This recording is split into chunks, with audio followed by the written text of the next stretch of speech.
Bienvenue, amis sportifs, et merci encore de votre fidélité. Nos éléphants étaient au Ghana pour un match amical. Parlons-en dans l'heure des catcheurs. Justement, sur cette rencontre, les cadres ont-ils réussi leur entrée? Décryptage de ce derby frontalier dans cette émission de l'heure des catcheurs. Salut, mon cher Soleil Dumani. Salut, Roger. Bien passé le week-end? Ouais, très bon week-end. Begriago. Salut Stéphane, toujours. De vous Moi aussi, avoir. un plaisir immense. Avec votre formidable pied gauche de débordement à l'époque, mais aujourd'hui dans le verbe maintenant. Vous tchatchez maintenant. Bon, comme vous, hein, Stéphane. Mohamed Balo, qui a bien suivi ce match, tout comme nous, est en ce moment dans la grande commune de Yopougon. Salut, mon cher Mohamed Balo.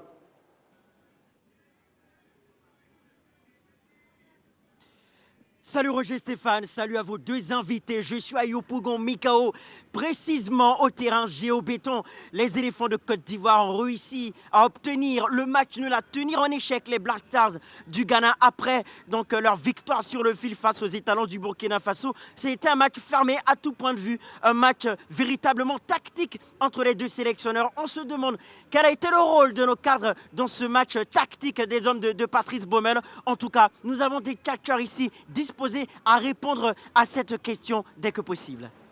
Oui, Balo, vous avez parfaitement raison. Match très fermé entre Ivoiriens et Ghanéens. Score final 0-0.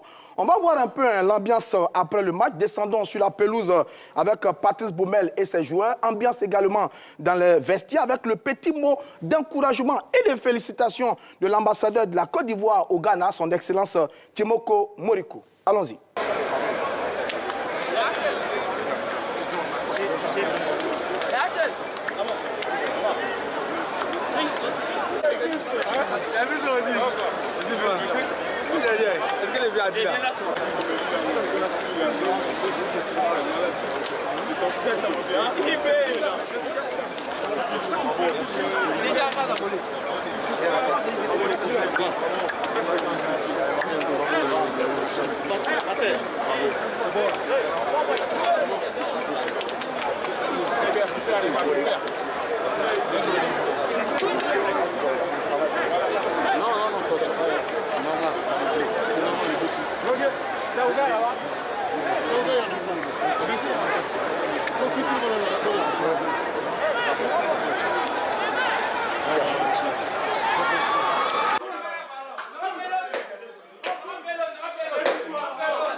Il y a son Excellence l'ambassadeur de Côte d'Ivoire au Ghana qui voudrait aussi vous féliciter et vous dire un mot avant le départ. Voilà. Ok, merci infiniment, merci frère. Je suis un ambassadeur heureux. Vous savez que nous faisons de la représentation. Je voudrais d'abord vous adresser nos félicitations au nom de la petite communauté ivoirienne qui était là. Vous avez dit les sorties un peu au stade. Et vous manifestez notre fierté, vraiment, fierté légitime. Vous savez, porter les couleurs de l'équipe nationale, c'est un privilège immense. Vous êtes des ambassadeurs chacun dans son domaine. Donc je voudrais encore une fois vous remercier, vous féliciter. Vous avez un bon noyau de joueurs, vous êtes une belle équipe. Gardez la même ambiance, gardez surtout la même combativité. Vous avez été héroïque, il faut le dire. J'étais à la tribune officielle avec les Ghanéens qui disaient mais ces gars-là ils jouent ensemble depuis combien de temps? Il n'y a pas très longtemps. Mais ils ont tous remarqué que vous étiez une équipe en devenir. Moi je voudrais vous féliciter et vous galvaniser davantage, vous dire que en tout cas l'équipe qui vous gère en ce moment vous gère bien. Coach, félicitations encore. Continuez ainsi, vous semez, c'est de la bonne graine et vous faites la fierté de la Côte d'Ivoire.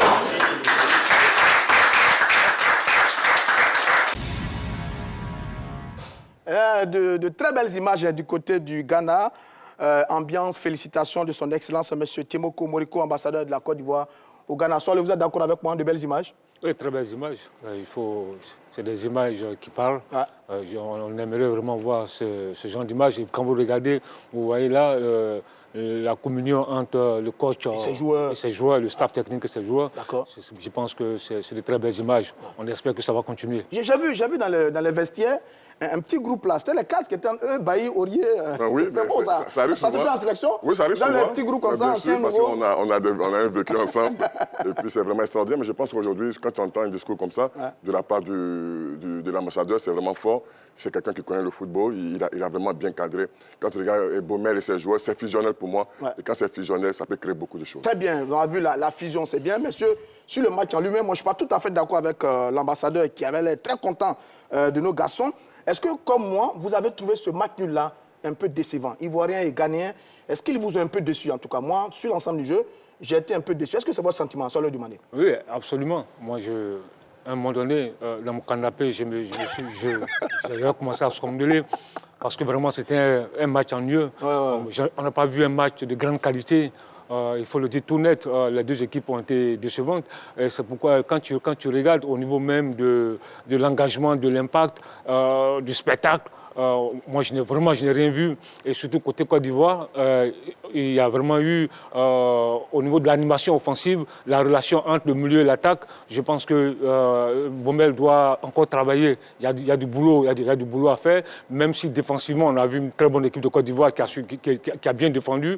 Mais au niveau de la relation entre le milieu et l'attaque, il y a eu beaucoup de choses. Au niveau de l'animation offensive, l'équipe, ça n'a pas fonctionné. Begré Yago, sur ce match, Éléphant et Black Star du Ghana, on attendait ce derby que tout le monde connaît, entre deux grosses équipes de l'Afrique de l'Ouest. Finalement, pendant 90 minutes, on est resté un peu sur notre faim. Est-ce que vous êtes d'accord avec ça? Oui, ça c'est vrai, c'est pas faux. On est resté bloqué par les schémas tactiques qui ne permettent pas aux équipes d'attaquer, de se mettre en mouvement, d'avoir cette transition rapide. Et on a vu une équipe de Côte d'Ivoire jouer dans un 3-5-2 pour qu'on était venu défendre. Mais je veux dire, dans l'animation, on a vu ce déboulé de Senghor après pour dire que, quelle que soit l'animation, c'est ceux qui les joueurs qui l'animent, qui le mettent en exécution. Une équipe du Ghana, pour moi, qui n'est pas venue jouer, qui n'est pas venue gagner, mais qui est venue éviter une défaite. Et je pense qu'aujourd'hui, quand on regarde les matchs Côte d'Ivoire-Ghana d'un niveau technique de très haut voltige, on se dit aujourd'hui que les deux équipes ont joué en descendant de leur valeur individuelle. On a eu le sentiment qu'elles n'ont pas joué pour gagner. C'est un sentiment qu'on a eu quand même. Mais ça, c'est la vérité, ce que tu dis. Aujourd'hui, chaque équipe, chaque entraîneur avait peut-être le couteau sur la gorge. Je ne dirais pas pour la Côte d'Ivoire, parce que ça fait 8 matchs sans défaite. L'entraîneur veut garder la dynamique de la victoire, préparer les prochaines rencontres, parce qu'on va souvent se déplacer.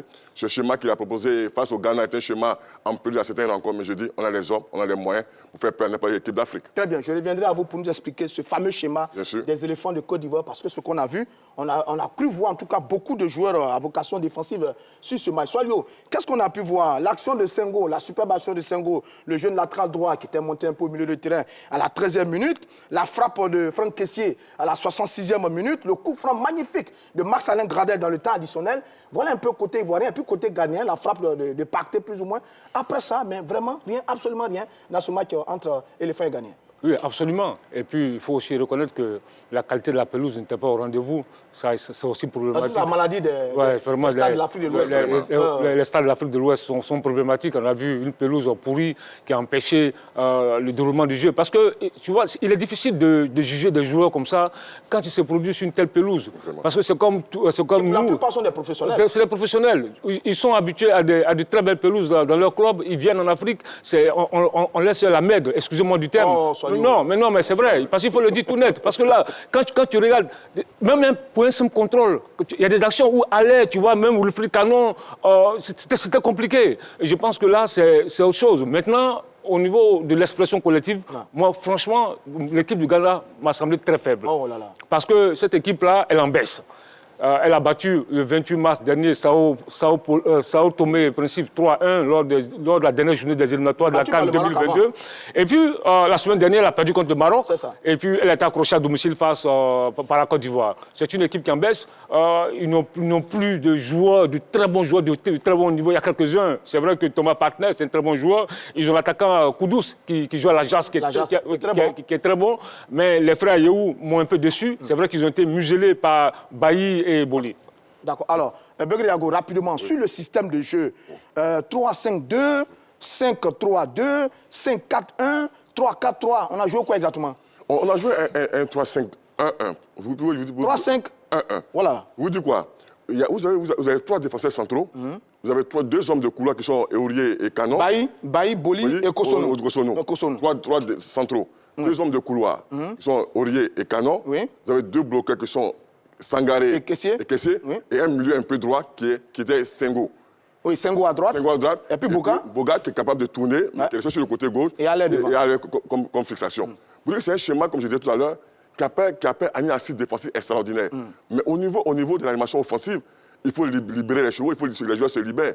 On a vu Sangaré pour le projeter, c'est souvent, mais au niveau collectif, il n'y a pas eu cette mobilité extraordinaire. On a vu un peu Senghor sur les ailes également tenter des débordements. On a vu cette action-là. À la 13e minute. Mais je dis que c'est un schéma qui prépare pour les matchs à l'extérieur. Mais je ne pense pas que la Côte d'Ivoire puisse jouer à domicile dans ce schéma-là pour moi. Ouais, face à des équipes faibles aussi. Oui, mais le problème, on ne va pas jouer tous nos matchs à l'extérieur pour aller défendre. Il va falloir, parce que bientôt c'est les éliminatoires de la Coupe du Monde, il va falloir aller gagner aussi à l'extérieur. Si tu vas défendre à l'extérieur, ce sera compliqué. Parce que dans le schéma dont tu parles, que tu regardes Aurier et Senghor se sont souvent marchés là-dessus. Absolument. Moi, honnêtement, ce schéma-là, moi, je l'ai trouvé, c'est vraiment invisible, quoi, pour moi. Non, c'est un schéma qui est clair, qui est un schéma qui est bien assis, qui est un schéma que tout le monde connaît. Mais qui n'a pas marché, Qui a permis à la Côte d'Ivoire d'être champion d'Afrique en 2015. Ça, on ne peut pas... C'est un schéma qui a... Mais c'est pas avec les mêmes joueurs. Non, ce n'est pas avec les mêmes joueurs, mais ces joueurs-là, quand tu regardes Bailly, il y a un esprit collectif, il y a un vécu que ces joueurs ont qui permet à ce schéma de marcher. D'après, le Ghana n'a pas une seule occasion. C'est ça. Vous êtes d'accord avec moi? On a réussi à les museler. Mais je dis, après cette animation défensive bien assise, avec un bon bloc, après, il faut jouer. On ne va pas jouer à bien comme on jouait là au Cameroun. Il y a une réalité du football. Il faut avoir cette flexibilité tactique, mettre à ton équipe, d'être soit souvent bien défendre ou souvent bien attaquer. Donc, mais Jeanne, ce que je veux dire, on peut avoir une assise défensive. C'est-à-dire qu'au niveau d'une bonne animation défensive, et puis être performant devant. C'est-à-dire qu'on peut même jouer à 5 derrière, et puis avec une seule pointe, et puis être performant. Parce que là, ce qu'on a vu, la relation entre le milieu et l'attaque, l'animation offensive n'était pas au rendez-vous. Il n'y avait pas beaucoup de joueurs pour servir les liens. Voilà. On avait un seul bloc qu'on a joué avec 7-8 joueurs derrière. Et puis derrière, bon, maintenant, messieurs, on a bien compris. Est-ce que sur ce match-là, justement, dans ce système-là, les cadres ont réussi leur entrée? Soit lui demander. C'est mi-figue, mi-raisin. Commençons par Beau Sylvain, le gardien. Pour moi, je l'ai trouvé neutre. Une prestation neutre. On me dirait, ça veut dire quoi? Mais je l'ai trouvé neutre. C'est vrai qu'il n'a pas été mis à l'épreuve. Sur une action, il s'est lui-même tout seul mis en danger.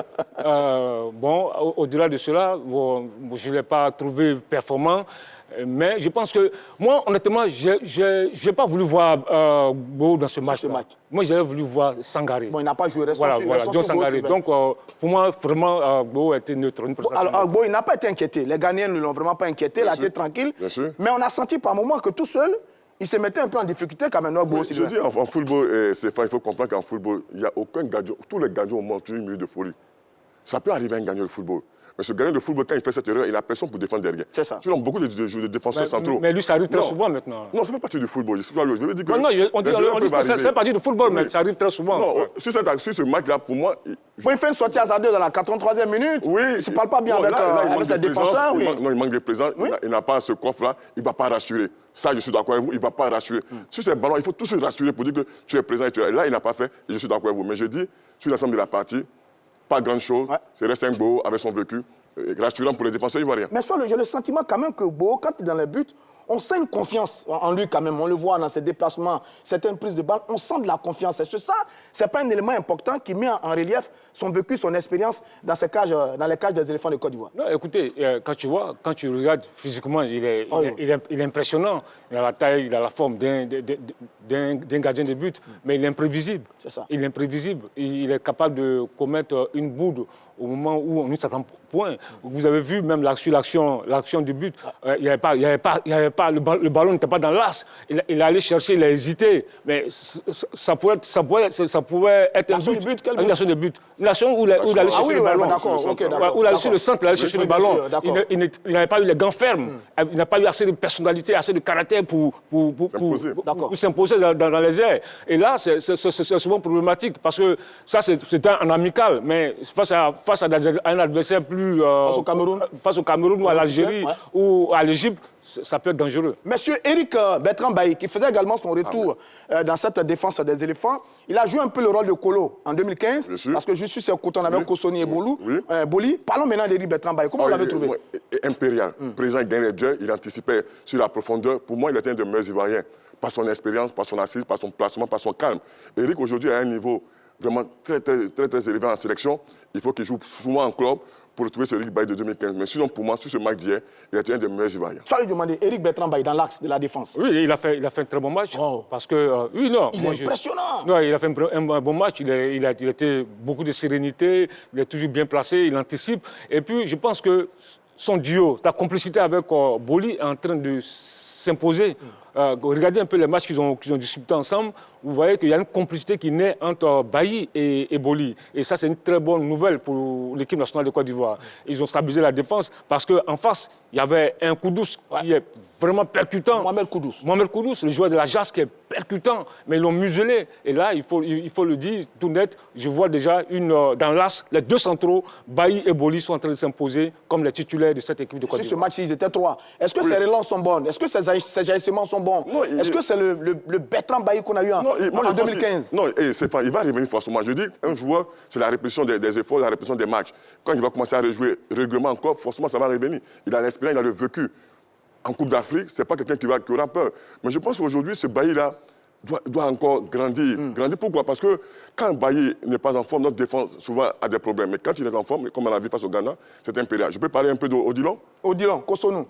Qui a joué à côté. Qui a joué à côté. J'ai compris qu'Odilon... Un peu excentré sur le côté droit. Il joue là à son vrai poste. Il est le seul des 3 défenseurs qui va très vite, qui a de l'impact, qui a de la vitesse et qui a de l'intensité dans ce qu'il fait. Je pense que pour moi, c'était une des grandes satisfactions aussi par rapport à son match face au Burkina où il avait été noyé. Ouais. Mais sur ce match-là, il a été vraiment impérial. Contre le Burkina, il avait joué récupérateur. Là, il a retrouvé son poste de prédilection. Et tout il a été très bon. On a vu ses réflexes. Il n'a pas perdu ses duels. Il a gagné tous ses duels. Et à la relance, il a été extraordinaire. L'autre cadre qui a fait son retour, Serge Aurier, dans le couloir droit, latéral droit des éléphants de Côte d'Ivoire. Comment l'avait trouvé, Serge Aurier? Écoutez, pour moi, il était moyen. Je ne l'ai pas trouvé trop percutant. Au niveau de l'animation sur le côté, pour moi, il était en deçà. Il n'a pas créé le chinois, mais il s'est souvent marché sur le pied avec Senghor. Il y avait un problème de positionnement. C'est vrai que c'est le capitaine qui était de retour, mais est-ce que physiquement il était à 100%? Je n'y crois pas. Il revient un peu de blessure, donc pour moi il a fait une prestation assez moyenne. J'avoue que je l'ai aimé dans la récupération, mais par contre sur les phases offensives, il a été très emprunté. Il n'a réussi aucun centre. Non, ça c'est pas faux. C'est pas faux. Aujourd'hui, il y a un réel problème. Vous savez que quand on est homme de couloir, on se sert du second homme de couloir qui est l'ailier. On n'a pas de sens, on a joué sans ce ailier-là, et pour Serge, c'était vraiment difficile. C'est ce ailier qui permet, qui rentre dans l'axe du but et qui libère ce couloir pour Aurier. Mais c'est vrai que malgré cela, il a eu beaucoup de centres qui n'ont pas été parfaits. Mais pour moi, c'est un joueur de devoir.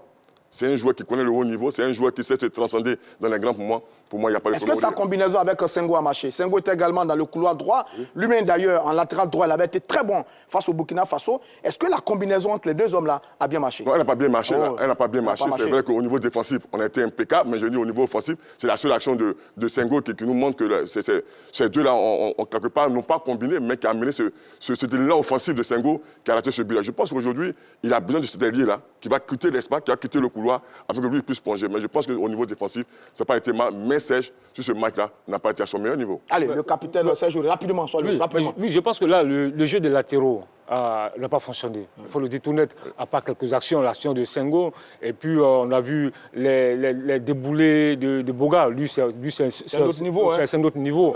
Techniquement, il est doué, il est percutant, et quand tu le vois, ses prises de balles sont avec les cadres. Oui, sont un régal. Je pense qu'au niveau de l'animation sur les côtés, ça a été problématique. Bon, le dernier cadre qu'on va voir, c'est Wilfried Canon, latéral gauche, dans le couloir gauche. Lui, est-ce qu'il vous a impressionné? Est-ce qu'il a été bon? Non, Wilfried, il impose quand même le respect. Mais je dis, Wilfried, il est souvent rattrapé par son manque de compétition en club. Et forcément, quand vous êtes joueur, la preuve, il est sorti. Il doit avoir quelqu'un une blessure. Mais je pense que c'est quelqu'un qui est impressionnant. C'est quelqu'un qui rassure. Et quand un entraîneur met un joueur comme ça, il sait sur quoi il compte. Il a un vécu qui est extraordinaire sur le côté. Moi, je pense que pour moi, tôt ou tard, il va arriver, s'il joue en club, mais s'il ne joue pas en club, c'est ce que nous avons vu ce samedi-là. Il est vraiment en difficulté. Bon, alors, moi, je le trouve puissant derrière, mais devant, il n'apporte absolument rien. Non, moi, je pense sur le plan offensif. Je pense que ça a été l'un des flops, de ce match. Il faut le dire tout net. C'est vrai que ce garçon, je l'aime parce qu'il a la détermination, l'engagement, il a l'envie. Il est dur sur l'homme. Mais sur ce match-là, il n'était pas prêt. Physiquement, il n'était pas prêt. Au niveau de la création, il n'était pas présent. Il n'a pas su créer le surnom sur le côté. Il n'a pas su dédoubler avec Boga. Mais quand même, derrière, il est bon. On l'a mis pour un système défensif. Mais oui, bien sûr. Mais tu sais, aujourd'hui, quand un latéral, c'est vrai que son premier rôle, c'est de défendre, mais c'est aussi apporter un plus dans l'animation offensive. Parce qu'aujourd'hui, c'est les latéraux modernes qui, eux, assument même l'animation offensive de l'équipe. Aujourd'hui, un latéral ne doit pas rester là en train de défendre. Il doit aussi créer le surnom, apporter beaucoup avec des centres. Parce que on a un monsieur comme Allaire, qui est la pointe. Mais si, sur les côtés, on n'arrive pas à envoyer des centres, parce qu'Alain, il faut éviter de lui mettre le ballon dans les pieds, parce qu'il n'a pas la justesse technique. Bon, on a le temps de parler dans le restaurant avec Canon. Un mot rapidement, on va aller pour retrouver Ballot. Si vous voulez faire Canon, moi je pense que c'est pas un joueur, un véritable joueur de couloir, qui ne pas un Roberto Carlos ou un Macho, il ne sera jamais cela. Ouais. Mais c'est là qu'il est là bien pour défendre, pour rassurer. Et je pense que l'entraîneur, sur le main là, il met toujours quelqu'un devant. Regardez, même en Coupe d'Afrique, il n'est jamais allé. Mais il est toujours resté présent, fort dans les duels, il répond présent, je pense que c'est un Claudio Gentile, du nom de défenseur italien des années 80. 82. Messieurs, merci, on va aller à Yopougon. Mohamed Ballot, allez-y. Le match est tellement doux sur le plateau qu'on vous a un peu oublié. Allez-y, Mohamed Ballot, c'est à vous de jouer. On parle de quoi? Et oui, Roger Stéphane, comme vous pouvez le constater depuis votre plateau, ils sont nombreux autour de moi. Ce sujet passionne au plus haut point. Alors, je suis avec Amara et Amadou. Alors, Amara, est-ce que les cadres ont réussi leur match? Je te dis, ils ont réussi leur match parfaitement. Ils ont réussi à encadrer les nouveaux venus. Ils ont bien joué, ils ont bien tenu sur une sale pelouse, un champ de patates. Mais quand même, nos cadres ont tenu le match. Même s'il y a certains qu'on a mis sur le banc qui sont rentrés après, ils ont tenu le match parce qu'on doit essayer de nouvelles têtes.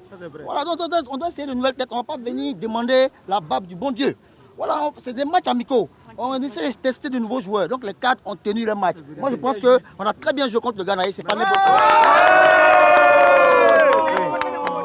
Alors Amadou, qu'est-ce que toi tu en penses? Moi, je pense que ce qu'il dit, je ne suis pas d'accord avec lui.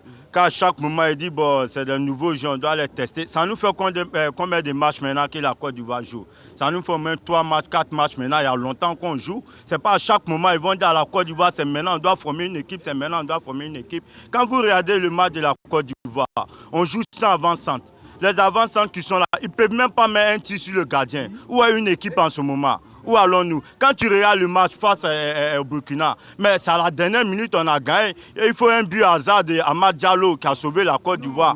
Sinon, vraiment, moi, je pense que la Côte d'Ivoire, il faut toujours qu'on cherche une bonne équipe. Franchement dit. Bonjour. Je voulais apporter un peu un additif parce que le jeune frère vient de souligner tout à l'heure. Si les Ivoiriens se rappellent très bien, en 2015, on a joué tous nos 2 matchs amicaux au Qatar. Avec Hervé Renard, nous avons perdu nos 2 premiers matchs. Il fallait que l'entraîneur remette son groupe en confiance. Et c'est ce que ce même entraîneur est en train de mettre une équipe en place.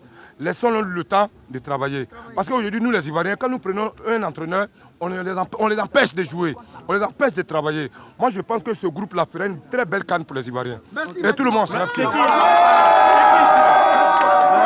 Attends, ce qu'il dit, moi je ne suis pas d'accord.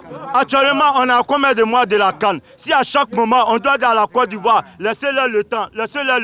Donc en ce moment, même à la CAN encore, ils vont nous dire, en ce moment, à la CAN, laissez le temps. Où allons-nous? La Côte d'Ivoire, c'est une grande équipe des nations de football. On ne peut pas à chaque moment dire non, laissez-leur le temps. 2 matchs, 3 matchs déjà, ça suffit de juger une équipe ou un entraîneur. Ça nous fait combien de matchs on joue?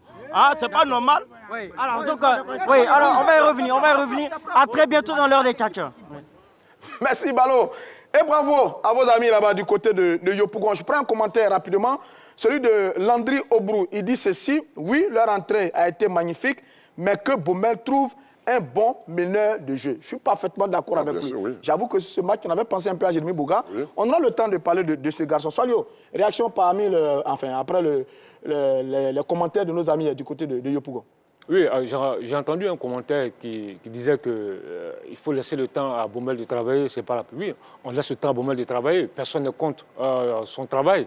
Mais s'il y a des choses qui ne vont pas, c'est notre rôle aussi de le dire. C'est notre rôle de le dire. Si contre le Ghana, l'animation offensive n'a pas fonctionné, on ne peut pas se taire là-dessus. Cela ne veut pas dire qu'on empêche de travailler. Si au niveau de face au Ghana, le jeu des latéraux n'a pas fonctionné, il faut qu'on le dise. Je suis d'accord avec vous. Voilà. On n'a pas encore d'équipe type avec Baumel depuis son arrivée. Absolument. Bon, il continue de tourner. Non, mais je pense qu'il y a une équipe type. D'accord. On voit des matchs, on voit les mêmes joueurs depuis trois matchs. Je pense qu'il a déjà décidé sur lequel il cherchait des joueurs quand même pour accompagner ce groupe-là. Il y a une ossature qui se dessine. On sait ça déjà. Très bien. Je prends le prochain commentaire. Jean-Martial Ya. Pour le moment, la mayonnaise n'a pas encore pris. Non, pas encore à la hauteur. C'est le commentaire de Jean-Martial Ya. Messieurs, sur les cadres que nous avons vus, quels sont ceux qui ont été pour vous vraiment à la hauteur? Bo, Bailly, Aurier et Wilfried Canon, quels sont ceux qui ont été vraiment à la hauteur sur ces cadres qui ont fait leur retour? Soit le demander. Ouais, mais Eric Bailly, pour moi, c'est Eric Bailly qui a signé son retour, qui a fait un très bon match. Qui déjà, il y a une complicité qui naît entre lui et Boli. Maintenant, si c'est 1-3-5-2, il faut maintenant trouver l'autre élément pour former le trio. Maintenant, si c'est une défense à 4 têtes, Bailly et Boli, c'est parfait pour moi. Il faut la faire. Moi, je pense que Bailly a été pour moi le meilleur de ces quatre-là, par son calme, par son expérience, par son anticipation sur la profondeur, mais surtout par sa relance. Il sortait très bien le ballon, il gagnait ses duels sans faire de faute. C'est vraiment important dans ce football moderne où il faut gagner les duels sans faire de faute. Si on se rappelle de ce but d'Amad Diallo face au Burkina. Donc je pense que ce Bailly-là a été pour moi et de loin le meilleur des cadres. Très bien. Messieurs, il nous reste 1 minute d'émission. Est-ce que sur ce match-là, vous avez le sentiment que Patrice Baumel a eu un peu peur du Ghana ou a un peu trop respecté l'équipe du Ghana? Non, je crois qu'il a un peu trop respecté l'équipe du Ghana. Il ne s'est pas lâché. La preuve sont la tactique, le choix tactique qu'il met en place. Trop défensive. Trop défensive. Je pense que là, il a respecté l'adversaire. Il n'a pas voulu prendre de risques. Aujourd'hui, il est invaincu. Peut-être que quelque part, après la victoire contre le Burkina, il pense au classement FIFA. Donc, il ne voulait pas aller perdre au Ghana. Donc, voilà le choix. Sinon, je ne crois pas que l'équipe de Côte d'Ivoire puisse continuer de jouer sous cette forme-là au niveau du schéma tactique. Forcément, ça va changer. Parce que là, ce choix tactique-là ne permet pas l'expression collective, ne permet pas une bonne animation offensive de l'équipe. Begriago, est-ce qu'il a trop respecté les Black Stars du Ghana, Patrice Baumel? Non, moi je pense pas. C'est une équipe aussi défensive. Non, je pense qu'il est dans l'expérimentation d'un schéma tactique par rapport aux éliminatoires de la Coupe du Monde. Je pense que la Côte d'Ivoire ne peut pas se passer des joueurs comme Gervinho, Zaha, sur les côtés pour jouer dans ce schéma-là. Je pense qu'aujourd'hui, comme je le disais tout à l'heure, il faut avoir une flexibilité, il faut avoir du mouvement, de la mobilité dans un schéma tactique. On ne peut pas rester sur un 4-3-3 pour jouer tout le temps. Vous savez que le football, ça varie. Je pense que c'est un entraîneur qui sait où il va. C'est un entraîneur qui a ce schéma déjà dans sa tête. Et je pense que ce schéma-là est un schéma expérimental pour le coach, mais qui va permettre à la Côte d'Ivoire souvent de varier ces schémas et non de rester sur ce schéma. Bon, j'avoue que j'ai eu le sentiment également que Baumel a retrouvé un peu sa fameuse défense à 3 qu'il cherchait.